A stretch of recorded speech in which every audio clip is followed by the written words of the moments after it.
bukan kacang sembarang kacang, tapi kacangnya Sayyidina Ali. Coba dulu kacang ini. Oke, yang pada jalan tempat ini. Kami sangat senang dengan kedatangan Bapak Dirjen, dengan kedatangan di Kota Palembang yang sangat kami cintai. Alhamdulillahirrahmanirrahim. Suatu kesyukuran Allah SWT berikan kebahagiaan khusus pada kita semua, jajaran kantor wilayah Kementerian Agama Provinsi Sumatera Selatan. Berapa tidak Allah anugerahkan khusus di luar Jawa dan Sumatera, Palembang pertama sekali dikunjungi Bapak Dirjen. Terima kasih Pak Dirjen. Kita doakan Pak Dirjen sehat walafiat, tetap ganteng, memang belaka.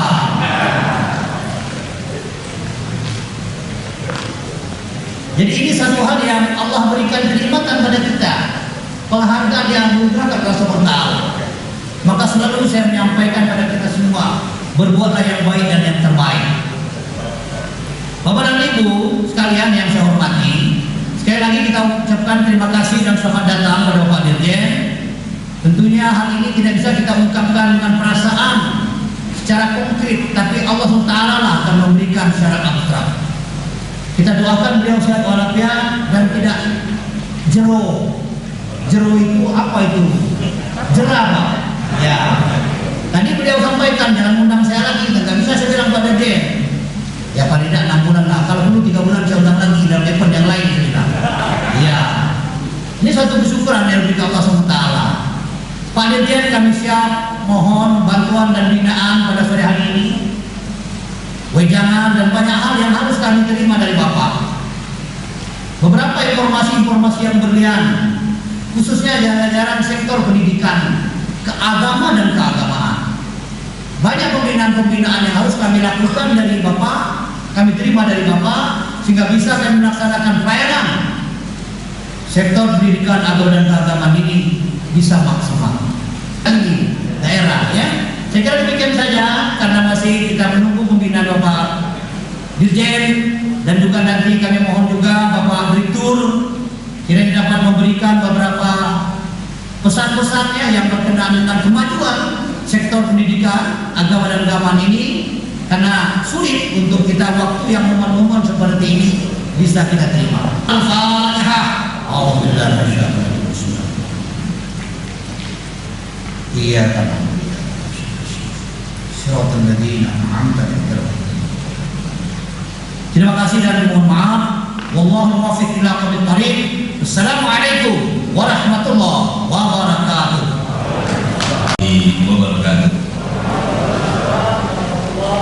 Alhamdulillahirabbil alamin, wassalatu wassalamu ala asyrofil anbiya'i wal mursalin sayyidina wa maulana Muhammadin wa ala alihi wa sahbihi ajmain, amma ba'du. Yang saya muliakan, yang saya hormati Direktur Diktis, Direktorat Jenderal Pendidikan Islam, Profesor Dr. Amin Suyitno Bukito. Yang saya hormati, yang saya muliakan, beliau banyak sebutannya, ada yang menyebut ayahanda, ada yang menyebut kakanda, dan ada juga yang menyebut yayang. Bapak kakak beliau, Pak Muhyiddin, yang sungguh sangat luar biasa, dan saya ingin memberikan apresiasi terhadap banyak hal terhadap beliau. Saya ingat betul Prof. Yitno, beliau Senin dan kemarin ya, datang ke kantor kita, kemudian beliau bilang pokoknya Dirjen itu katanya tidak lengkap hidupnya kalau tidak menginjakkan kaki Sriwijaya. Saya bilang, saya jengok dulu jadwal saya. Dia bilang pokoknya tidak pacar, tidak kate, katanya. Saya bilang kate-kate. Ya sudah, tetapi alhamdulillah pada hari ini saya bisa bertemu, berwajah dengan ibu dan bapak atas karunia dari Allah Subhanahu wa Ta'ala. Ibu dan bapak yang saya hormati, saking bersahabatnya orang Palembang, nempel pula itu ada serangga ya saudara. Sebelum saya menyapa yang lain, karena dua orang ini telah memberikan sambutan yang luar biasa, perkenankan saya untuk membacakan pantun. Jadi di meja ini banyak pantun, rupanya saya Pak Kamil ini curang. Saya pikir dia apal pantun, baca rupanya. Ya, saya pun terpaksa ikuti beliau. Ya. Kue talam dicampur ketan, kentang wangi dengan aroma. Terima kasih atas sambutan. Semoga membawa barokah untuk bersama. Senang saya jadi barokah. Jadi kalau sebut barokah ada dua orang yang tepat kemudian akan kita sapa di depan. Kamil Barokallah dan Amin Suyitno, Profesor. Alhamdulillah. Ibu dan Bapak, para Kantip, Kepala Kantor Kementerian Agama, para Kabid, para Kasubag, para Kasih, para kepala sekolah, dan pada hari ini saya cukup berbahagia bertemu dengan orang yang penuh dedikasi yang hari ini menjadi Sohibul Bait, Ketua Kepala Madrasah dari Man 3, Ibu Omaria Hawa. Terima kasih Ibu atas sambutan hangatnya. Cuman saya mengingatkan kalau bikin kopi jangan terlalu banyak gulanya. Saya juga senang tadi bersilaturahmi, bertatap muka, bersilaturahmi dengan kepala madrasah dari Lahat, Jumu gitu. Ya, terima kasih. Dan Ibu dan Bapak yang saya hormati, adalah sebuah keniscayaan bagi kita semua selaku insan yang beriman untuk senantiasa memanjatkan puji dan syukur kehadirat ilahi Robi, ilahi Robuna yang pada hari ini telah memperkenankan kita semua dapat bermuajahah bersilaturahmi dalam rangka banyak agenda. Agenda yang pertama adalah bunyi yang pertama ini adalah pembinaan. Yang kedua adalah peresmian gedung, dan yang ketiga adalah mempererat silaturahmi. Tetapi semuanya ini saya maknai sebagai sebuah pola yang mendasar. Saya mencoba meniru gaya dari Pak Kakambil. Pak Kakambil ini adalah orang yang selalu mempererat hubungan antar kita, bukan melalui pendekatan yang struktural, tetapi sentuhan jiwa, sehingga bahasanya pun adinda, kakanda, dan lain sebagainya. Walaupun saya khawatir dia nyebut adinda itu jangan-jangan dia lupa nama, jadi semua yang nyebut adinda gitu kan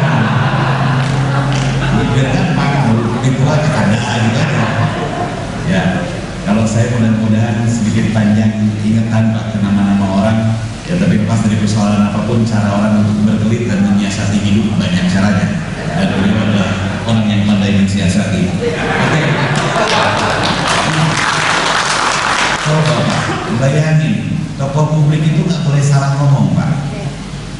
Kalau salah ngomong, izin saya ingin menyampaikan bahwa bapak-bapak yang menjadikan kepala kanwil, kabin, kasih, kemudian apalagi kakanwil, direktur, apapun yang Anda bicarakan itu mengandung 3 hal. Ketika Anda bicara sesuatu hal, maka itu dianggap juga sebagai janji. Pada ruang lain dipandang sebagai sebuah aturan. Pada ruang-ruang lain dianggap sebagai etika. Ibu dan Bapak kalau salah ngomong bisa dibully kita. Maka tadi saya amati itu pidatonya Pak Kanwil memperkenalkan semua. Selesai itu, maaf. Tak ada yang salah dari dia. Ya, dia melakukan pendekatan melalui pendekatan yang serba menggunakan hati, rasa, dan inilah yang kemudian Ibu dan Bapak nampaknya perlu kita perkokoh. Urusan pekerjaan itu adalah urusan penting, tetapi tidak boleh kemudian meninggalkan dan menanggalkan sikap-sikap persaudaraan kita. Izinkan pada hari ini saya mencoba melengkapi beberapa hal, petunjuk dan arahan dari pembawa acara. Saya diminta untuk menyampaikan moderasi beragama. Tetapi saya hari ini berhadapan dengan komunitas yang jauh lebih matang di dalam bermoderasi beragama. Palembang, Sriwijaya itu adalah epicentrum. Epicentrum itu kerap kali diterjemahkan sebagai pusat gempa. Saya ingin menyebut ini, Palembang itu adalah epicentrum peradaban. Wilayah kekuasaannya sudah sampai dengan Campa Kamboja. Artinya bahwa di sini kemudian saya melihat juga ruang dan rona warnanya, keterbukaannya. Maka saya hari ini tidak relevan kalau kemudian harus bercerita tentang ruang-ruang moderasi beragama, karena Ibu dan Bapak adalah orang yang matang-matang dalam konteks moderasi beragama. Tepuk tangan untuk komunitas Palembang. Kenapa salah yang saya maksud? Jadi saya hari ini tidak ingin berbicara tentang itu, tetapi saya ingin mencoba memberikan aksentuasi pada kita semua sebagai orang yang ingin membangun sebuah peradaban. Ibu dan bapak, legasi kita, warisan hidup kita sesungguhnya adalah ketika menjadikan anak-anak kita menjadi anak-anak bangsa yang bermakna. Apa yang kemudian kita lakukan? Yang kita lakukan tentu saja berpijak pada persoalan-persoalan yang saya kira adalah hal yang substantif. Ibu dan bapak bercerita tentang masa depan bangsa, maka kata kuncinya adalah daya saing manusia. Ketika cerita tentang daya saing manusia, maka objek dan subjeknya adalah manusia. Hari ini marilah kita ibu dan bapak mencoba memperhatikan definisi-definisi tentang manusia. Hasanah Klasik menyebut manusia sebagai al-insanu hayawanun natik, bahwa sesungguhnya manusia itu adalah hewan yang berakal. Eksistensi manusia bukan berada pada wujud, bukan berada pada bentuk, tetapi pada akal. Ketika kita bertemu dengan seorang filosof abad pertengahan, Anda akan bertemu dengan seorang yang sering kali kita sebut sebagai René Descartes, yang benar cara bacanya adalah René Descartes. Dia bilang, cogito ergo sum, aku ada, aku berpikir maka aku ada. Pelajaran biologi mengajarkan pada kita adalah homo sapien. Jadi saya kalau cerita, Pak Kamil kita ini homo, memang homo, namanya homo sapien. Begitu ya, Pak Barokallah. Ya, ya, makhluk sosial. Ibu dan bapak, ketika kita mencoba mengambil 3 definisi utama ini, maka pengenalan kita terhadap diri kita sebagai seorang manusia sesungguhnya berada pada ruang eksistensi akal. Dan ruang eksistensi akal inilah yang kemudian harus kita ungkit sehingga dia menjadi bermakna. Akal akan menjadi tumpul apabila tidak diinjeksikan dengan sebuah kata yang bernama ilmu. Maka injeksi-injeksi ilmu ini yang kemudian kita sebut sebagai sebuah pola pendidikan menjadi concern utama bagi diri kita untuk kemudian mengantarkan anak bangsa menjadi pemilik bangsanya, pemilik zamannya. Ibu dan bapak, pendidikan Islam menekankan pada banyak hal, terutama di dalam pengembangan ilmu. Izinkan saya juga untuk menyampaikan pemaknaan dari ilmu. Pemaknaan dari ilmu itu boleh jadi ibu dan bapak, kita bisa mengawalinya dengan sesuatu hal yang sangat sederhana. Orang Sunda menyebutnya kirata. Kirata itu, Pak Direktur, kira-kira tapi nyata. Ya, kira-kira tetapi mendekati kenyataan. Bahwa ilmu itu secara prinsip dibangun atas 3 suku kata dasar yang bernama ain, lam, dan mim. Yang pertama, huruf pertama, bahwa sebuah proses pendidikan dengan kaidah-kaidah ilmu maka akan memberikan efek illiyin untuk huruf yang pertama. Illiyin itu adalah peningkatan derajat seseorang pada makom-makom yang mulia. Bukankah kita pernah diingatkan oleh Al-Quran? Saya nggak enak kalau ngomong Quran di tempat ini.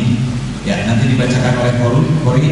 Ya, yarfa'illahu ladzina amanu minkum, terus walladzina utul ilma darajat. Jadi ibu dan bapak, bahwa sesungguhnya orang yang berilmu itu adalah orang yang memiliki derajat tertentu, dan orang yang memiliki banyak ilmu akan memiliki derajat yang lebih mulia dibanding dengan orang-orang yang tidak berilmu. Ini adalah janji Allah. Maka pada hari ini pendidikan Islam ingin menempatkan anak-anak bangsa pada poros-poros makum yang mulia yang kita sebut sebagai makhluk-makhluk yang berderajat tinggi. Yang berikutnya, ibu dan bapak, huruf yang kedua adalah lam. Ini boleh kita terjemahkan sebagai latif, bahwa orang yang diinjeksikan ilmu, dia memiliki ruang rasa yang penuh dengan kehalusan, latif. Hanya orang-orang yang memiliki ilmu, dia pandai memilih diksi untuk mengajak seseorang. Dia yang memiliki wajah potret Islam rahmatan lil alamin. Dia adalah orang yang ramah, tidak marah, remah. Orang-orang yang latif itu adalah orang yang membina, tidak menghina. Orang yang mengajak, tidak mengejek. Orang yang mengajar, bukan orang yang menghajar. Dia tampil dengan wajah-wajah yang santun. Dia orang yang tampil dengan penuh dengan senyum. Sebab apapun yang terjadi ibu dan bapak, sesungguhnya perilaku dari orang lain tergantung cara kita menyampaikan. Cara pemilihan diksi, saya sempat cerita bahwa orang yang punya kehalusan budi dan rasa itu memilih diksinya pintar betul. Dan ada yang bilang kata tak pernah mewakili rasa, begitu ya? Saya ulang, kata tak pernah mewakili rasa. Saya kira kata pun sudah punya rasa. Ibu dan bapak, kalau saya berkomentar saya tidak ingin cerita orang lain, tetapi ini adalah cerita fiksi, bukan cerita kenyataan. Kita bersuami istri, kadang-kadang kelakuan istri kan tidak normal ya. Ya begitu lah, bapak-bapak juga tidak normal kadang-kadang gitu ya. Ya, kemudian kita bilang ke istri kita, yang saya panggil istri saya ya, yang itu kelakuannya aneh, marah dia. Disebut aneh marah dia. Tapi kalau kita bilang, yang ini unik, senang dia. Apa bedanya aneh sama unik? Itu pemilihan diksi ibu dan bapak. Maka pemilihan diksi itu menjadi bagian dari relatif, bahwa orang yang memiliki kehalusan budi dan rasa sebagai efek dari orang yang berilmu adalah orang yang pandai memilih kata, pandai merajut dan merangkai kata menjadi frasa-frasa kalimat yang bermakna. Ahli membuat pantun maksud saya. Saya urusan yang kayak begini nggak ahli pantun. Tapi orang-orang Palembang itu apa ya? Sebelum saya berkata sudah tahu apa yang saya pengen, Pak Yitno. Ya, jadi dulu apa ya? Paham sebelum diminta. Jadi pas saya duduk semua kasih pantun, tiba-tiba ada yang ngasih pantun, nanti saya bacain, Pak. Ya. Kemudian ibu dan bapak yang berikutnya adalah mim. Mimnya itu adalah mul atau raja. Ibu dan bapak, orang diberi kali ilmu itu untuk kemudian raja di raja. Dia yang memperoleh kebahagiaan yang hakiki, yaitu kebahagiaan dunia dan akhirat. Dia yang menjadi pemenang dari setiap perang, dan perang paling besar menurut Rasulullah setelah menghadapi perang Badar adalah perang melawan hawa nafsu. Hanya orang yang berilmu yang bisa mengendalikan dirinya. Maka ibu dan bapak, pada hari ini kita ingin menghantarkan siswa-siswa kita, anak-anak bangsa kita, pada ruang-ruang yang kemudian kita sebut sebagai ruang-ruang agar siswa kita, alumni madrasah kita adalah ruang-ruang orang-orang yang berilmu. Saya juga ingin menyampaikan ibu dan bapak bahwa kemudian untuk membangun itu semua, Kementerian Agama telah merumuskan banyak hal. Saya nengok kepala kantor udah nengok-nengok jam-jam mana begitu Pak. Saya masih dikasih copot dulu lah itu jam. Udah jauh dari Muara ini, udah jauh dari Pati tadi ya. Iya, Muara ini melahap. Atasnya ya sudah, saya tidak perlu menghafal. Jadi waktu pelajaran geografi saya sering bolos. Tapi saya tahu Oku, tapi saya baru tahu ada Oku Selatan, pemekaran baru gitu ya. Tidak ada di waktu saya SD nggak ada Oku Selatan, gitu aja ya. Oke, ibu dan bapak, ada rumusan-rumusan yang kemudian dirumuskan oleh Kementerian Agama yang kemudian disebut sebagai budaya kerja. Saya ingin menentukan pada kita semua bahwa ibu dan bapak untuk membangun pendidikan Islam yang kuat itu perlu nilai-nilai integritas. Ibu dan bapak, bagaimana kita mampu mengajarkan kebaikan pada siswa-siswa kita apabila kita tidak memiliki integritas. Bahkan ibu dan bapak perlu sadar bahwa ibu dan bapak, kepala Kemenak, Kakanwil, direktur, dirjen atau siapapun kita, termasuk guru-guru, itu adalah teladan dari siswa-siswa kita. Hati-hati ibu dan bapak ketika gurunya melakukan kesalahan, dia akan bilang begini, guru aja bisa salah, gitu ya. Kita pernah begitu ya. Jadi ibu dan bapak, perihalalah integritas kita, karena kita adalah contoh dan model kehidupan yang sejatinya menurut siswa kita adalah sesempurna-sempurnanya orang. Yang berikutnya, ibu dan bapak, ada sebuah kaidah yang disebut atas sebuah budaya kerja yang disebut dengan profesional. Tadi Pak Yitno bercerita tentang ketika sesuatu diberikan bukan pada ahlinya, maka berikutnya adalah fa'al dari usaha, gitu ya. Jadi profesionalisme adalah mereka yang mengantarkan segala sesuatunya berdasarkan keilmuan yang tepat. Ada 3 ruang yang kemudian harus dimiliki oleh seseorang yang memiliki profesionalisme, yang tercermin pada ukuran as. As itu adalah tuntutan. Kalau ada as bahasa Inggris, di sini saya kira ada orang yang paham bahasa Inggris lebih baik dibanding saya. As itu adalah tuntutan pertanyaan. As itu adalah akronim dari attitude, skill, dan knowledge. Jadi tadi bahwa ruang-ruang teoretikal boleh jadi kita sangat kuat, tadi Pak Yitno menyatakan, tetapi ruang-ruang skill perlu ditambahkan. Dan tolong bahwa ruang knowledge dan ruang skill tidak akan sempurna apabila tidak tampil dalam perilaku atau yang kemudian kita sebut sebagai attitude. Dan yang berikutnya adalah inovasi. Inovasi tentu saja jangan kemudian dipahami sebagai invention atau temuan-temuan baru, tetapi dia yang mencoba meracik banyak hal. Sesuatu hal yang modernis dikawinkan dengan kearifan lokal, itu adalah bagian penting dari sebuah proses inovasi. Tidak meninggalkan dan menanggalkan masa lalu. Kalau tangan saya begini lagi nunjukin batu ali ya. Iya, sengaja begini. Jadi inovasi bukan sekedar meninggalkan dan menanggalkan sebuah masa lalu, tetapi dia mencari sesuatu hal yang baru dengan mempertahankan yang namanya baik. Dalam kaidah kita menyebutnya al-muhafadzah ala qadim shalih wal ahdu bil jadidil aslah. Ibu dan Bapak yang berikutnya, bahwa setiap apa yang kita lakukan itu harus memiliki dimensi pertanggungjawaban baik secara substantif maupun secara administratif. Secara substantif, pertanggungjawaban ini adalah pertanggungjawaban konten terhadap keduniaan dan terhadap dimensi-dimensi keakhiratan. Pada dimensi-dimensi administratif adalah bagaimana ketika kita melakukan pelaporan-pelaporan yang kemudian diterima oleh pihak-pihak lain yang memerlukan. Dan yang terakhir, Ibu dan Bapak, ada yang disebut dengan keteladanan. Keteladanan itu, Ibu dan Bapak, adalah sebuah contoh. Jadi kalau hari ini sesaat lagi kita akan memperingati Maulid Nabi, Ibu dan Bapak, banyak cerita tentang, banyak ayat yang menceritakan tentang proses kehadiran Nabi. Tetapi salah satu yang kemudian diberikan aksentuasi bahwa kehadiran Rasul sesungguhnya adalah untuk memberikan keteladanan bagi penciptaan akhlak yang baik. Saya kira Ibu dan Bapak, hal yang ingin saya sampaikan pada hari ini, marilah kita berkomitmen bersama untuk menginjeksikan pengetahuan ilmu terhadap siswa-siswa kita agar kemudian mereka menjadi pemimpin masa depan.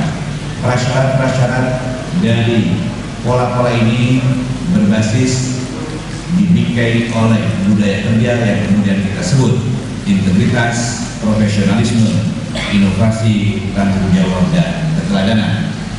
2 kali Ibu dan Bapak saya lihat ada orang besar di depan melihat jam. Sebelumnya ketiga kalinya perkenankan saya untuk membacakan pantun. Ini Bapak kasih Pak.